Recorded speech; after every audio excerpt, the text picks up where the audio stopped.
10 जून 1977 मंत्र और यंत्र के निरंतर प्रयोग से अंतर समाप्त। बाप दादा सर्व बच्चों की वर्तमान स्थिति और अंतिम स्थिति दोनों को देखते हैं। कहाँ कहाँ वर्तमान और अंतिम स्थिति में अंतर दिखाई देता है और कहाँ कहाँ महान अंतर दिखाई देता है। महान अंतर क्यों रह जाता? लक्ष्य भी सभी का एक ही सर्वश्रेष्ठ बनने का है और पद प्राप्त कराने वाला भी एक है। समय का वरदान और वरदाता का वरदान भी सभी को मिला हुआ है। पुरुषार्थ का मार्ग भी एक है, ले जाने वाला भी एक है। फिर भी इतना अंतर क्यों हो जाता? कारण क्या होता है, उस कारण को देख रहे थे। वर्तमान समय प्रमाण मुख्य कारण क्या देखे?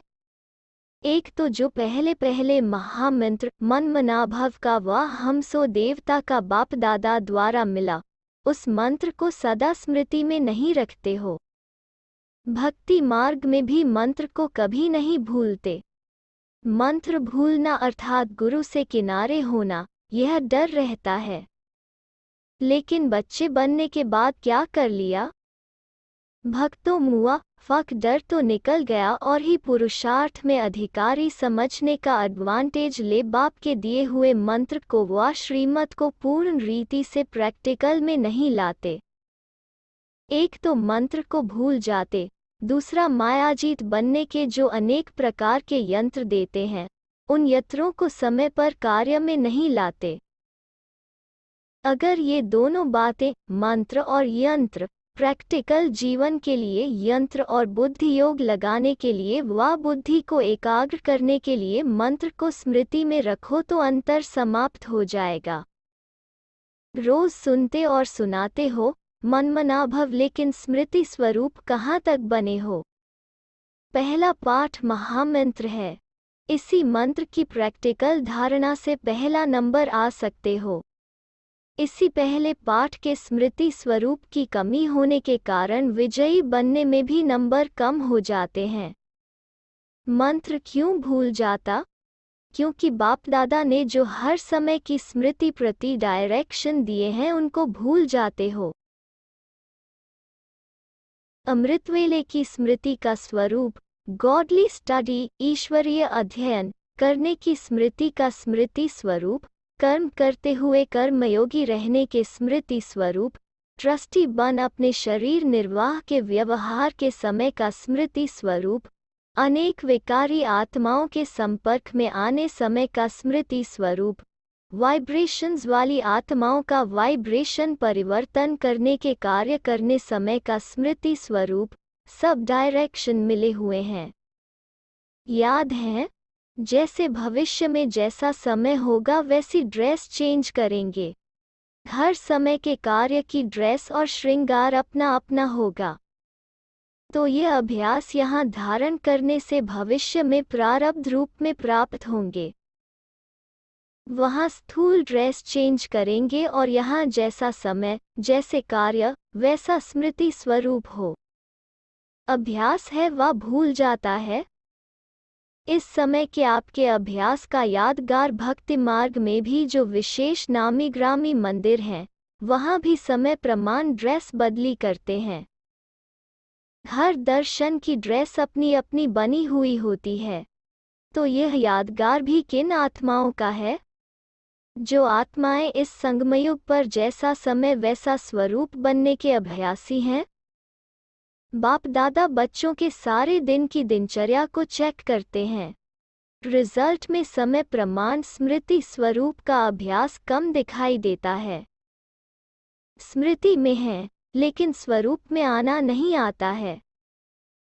समय होगा अमृतवेले का, जिस समय विशेष बच्चों के प्रति सर्व शक्तियों के वरदान का, सर्व अनुभवों के वरदान का, बाप समान शक्तिशाली लाइट हाउस स्वरूप में स्थित होने का, मेहनत कम और प्राप्ति अधिक होने का गोल्डन समय है। उस समय भी जो मास्टर बीज रूप वरदानी स्वरूप की स्मृति होनी चाहिए, उसके बजाय समर्थी स्वरूप के बजाय बाप समान स्थिति का अनुभव करने के बजाय कौन सा स्वरूप धारण करते हैं? मेजॉरिटी उल्हाने देते या शिकायत करते हैं या दिल शिकस्त स्वरूप होकर बैठते?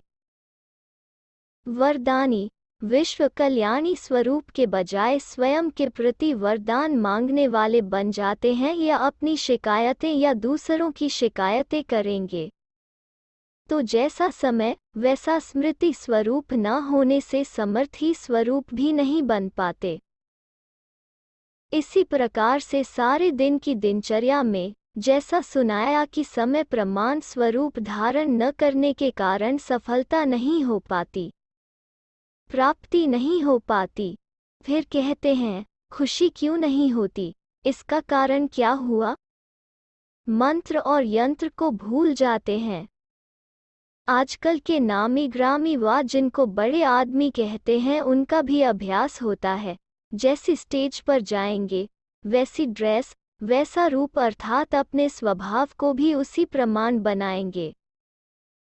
अगर खुशी के उत्सव की स्टेज पर जाएंगे तो अपना स्वरूप भी उसी प्रमाण देखेंगे, जैसी स्टेज वैसा स्वरूप के अभ्यासी होते हैं। चाहे अल्पकाल के लिए हो, बनावटी हो, लेकिन जो ऐसे अभ्यासी व्यक्ति होते हैं वे ही सबके द्वारा महिमा के पात्र होते हैं। उनका है बनावटी, आपका है रियल। तो रियल्टी और रॉयल्टी के अभ्यासी बनो। जो हो, जैसे हो, जिसके हो उस स्मृति में रहो। पहले मनन करो कि हर समय वैसा स्वरूप रहा। अगर नहीं तो फौरन अपने को चेक करने के बाद चेंज करो। कर्म करने के पहले स्मृति स्वरूप को चेक करो, कर्म करने के बाद नहीं करो। कहीं भी कोई कार्य अर्थ जाना होता है तो जाने के पहले तैयारी करनी होती है, न कि बाद में। ऐसे हर काम करने के पहले स्थिति में स्थित होने की तैयारी करो। करने के बाद सोचने से कर्म की प्राप्ति के बजाय पश्चाताप हो जाता है। तो द्वापर से प्राप्ति के बजाय प्रार्थना और पश्चाताप किया, लेकिन अब प्राप्ति का समय है। तो प्राप्ति का आधार हुआ जैसा समय वैसा स्मृति स्वरूप। अब समझा कमी क्या करते हो? जानते सब हो, जानने में तो जानी जाननहार हो गए, लेकिन जानने के बाद है चलना और बनना। अगर कोई भी विस्मृति के बाद किसी को भी नॉलेज दे कि ऐसे नहीं करो व ऐसे नहीं करना चाहिए, तो क्या उत्तर देते? यही कहेंगे कि हम सब जानते हैं जो आप नहीं जानते। तो हर पॉइंट के जानी जाननहार बन गए होना। लेकिन जानी जाननहार कमज़ोर कैसे होता है? इतना कमज़ोर जो समझते भी हैं नहीं करना चाहिए फिर भी कर रहे हैं। तो जानने में नंबर 1 है ही, अब चलने में नंबर 1 बनो। समझा? अब क्या करना है? सुनना और स्वरूप बनना। हर एक सप्ताह समय के प्रमाण स्मृति स्वरूप बनने की प्रैक्टिस करना, प्रैक्टिकल अनुभूति करना। अच्छा, सदा बाप की याद में रहते हुए हर कार्य करते हो? बाप की याद सहज है या मुश्किल है? अगर सहज बात है तो निरंतर याद रहनी चाहिए। सहज काम निरंतर और स्वतः होता रहेगा। तो निरंतर बाप की याद रहती है। याद निरंतर रहना उसका साधन बहुत सहज है। क्यों? अगर लौकिक रीति से देखा जाए, याद स्वतः सहज ही किसकी रहती है? जिससे प्यार होता है। जिस व्यक्ति व वैभव से प्यार होता, वो न चाहे भी याद आता। देह से प्यार हो गया तो देह का भान भूलता है? नहीं, न चाहते भी नहीं भूलता। क्यों? क्योंकि आधा कल्प देह के बहुत प्यारे रहे हो। जैसे लौकिक रीति भी प्यारी वस्तु या व्यक्ति स्वतः याद रहती, तो ऐसे ही यहाँ सबसे प्यारे ते प्यारा कौन? बाप है ना। इससे और कोई प्यारा हो नहीं सकता ना। तो प्यारे ते प्यारे होने के नाते से सहज और निरंतर होना चाहिए ना। फिर भी क्यों नहीं? उसका कारण क्या? इससे सिद्ध है कि अब तक भी कहीं कुछ प्यार अटका हुआ है। पूरा प्यार बाप से नहीं लगाया है। इसलिए ही निरंतर के बजाय, एक बाप के बजाय दूसरे तरफ भी बुद्धि चली जाती है। तो प्यारे ते प्यारे बाप के प्यार को पहले अनुभव किया है, रूहानी प्यार का अनुभव किया है। रूह है तो रूह का प्यार भी रूहानी होगा ना। तो रूहानी प्यार का अनुभव है, अनुभव वाली बात कभी भूल नहीं सकती। रूहानी प्यार का अनुभव 1 सेकंड का अनुभव भी कितना श्रेष्ठ है। अगर 1 सेकंड के उस प्यार के अनुभव में चले जाओ तो सारा दिन क्या होगा। जैसे कोई पावरफुल चीज होती है तो उसकी एक बूंद भी बहुत कुछ कर लेती। ताकत कम वाली चीज कितनी भी बूंद डालो तो इतना नहीं कर सकती। तो रूहानी प्यार की एक घड़ी भी बहुत शक्ति देती, तब भुलाने के अभ्यास में मदद देती। तो अनुभवी हो या सिर्फ सुना या मान लिया, चेक करो जो बाप के गुण हैं, उन सर्व गुणों के अनुभवी हैं। जितना अनुभवी आत्मा, इतना मास्टर सर्वशक्तिमान। पुरुषार्थ की स्पीड ढीली होने का कारण अनुभव के बजाय सुनाने वाले हो। अनुभव में जाने से स्पीड ऑटोमेटिक तेज हो जाती है। जैसे बाप सदा समर्थ है, ऐसे ही अपने को भी सदा समर्थ समझते हो। बाप कभी कभी समर्थ, कभी कभी कमजोर है या सदा समर्थ है? सदा समर्थ है ना। ऐसा समर्थ है तो सब समर्थी का दान बाप से लेते हैं। बाप समर्थी स्वरूप अर्थात समर्थी का भी दाता है, तो बच्चों को क्या बनना है? समर्थी लेने वाले या देने वाले? बाप आते ही सर्व अधिकारी बना देते हैं। जब आने से ही सब दे देते तो मांगने की क्या आवश्यकता। बिन मांगे मिल जाए तो मांगने की जरूरत ही क्या। मांगने से खुशी नहीं होती। जिनमें ज्ञान नहीं, वे मांगते हैं शक्ति दो, मदद दो। मदद मिलने का रास्ता हिम्मत। हिम्मते बच्चे मददे बाप। हिम्मत रखो तो मदद लाख गुना मिलेगी। एक करना और लाख पाना, इस हिसाब को तो जानते हो ना। तो हिम्मत कभी नहीं छोड़नी चाहिए। हिम्मत को छोड़ा अर्थात प्रॉपर्टी को छोड़ा, प्रॉपर्टी को छोड़ा अर्थात बाप को छोड़ा। क्या भी हो जाए, कैसी भी परिस्थिति आ जाए, हिम्मत नहीं छोड़नी चाहिए। हिम्मत छोड़ी तो श्वास छोड़ी। हिम्मत ही इस मरजीवा जीवन का श्वास है। श्वास ही चला जाए तो क्या रह गया। हिम्मत है तो मूर्छित से सुरजीत हो जाएगा। साइंस की वृद्धि का कारण भी हिम्मत है। हिम्मत के आधार से चंद्रमा तक पहुंच जाते, दिन को रात और रात को दिन बना देते। हिम्मत रखकर चलने वाले को सहज वरदान प्राप्त हो जाता है। मुश्किल भी सहज हो जाती है, असंभव बात भी संभव हो जाती है। सभी देखते हैं ब्रह्मा कुमारियां क्या कहती हैं और क्या करती हैं। इसलिए जो कहते हो वो करने वाले बनो। भगवान मिला का नारा तो लगाते, लेकिन भगवान मिला तो और कुछ रह गया है क्या, जो उस तरफ बुद्धि जाती। तो सर्व प्राप्तियों का अनुभव सबके आगे दिखाओ। आपका शक्ति स्वरूप अब सब देखना चाहते हैं। अभी महारथियों को कोई प्लान बनाना है। विघ्न विनाशक बनने का साधन कौन सा है? ड्रामा अनुसार जो होता है उसको भावी समझ आगे चलते जावें। आत्माओं का जो अकल्याण हो जाता है, तो रहमदिल के नाते क्या होना चाहिए जिससे उन आत्माओं को अकल्याण न हो।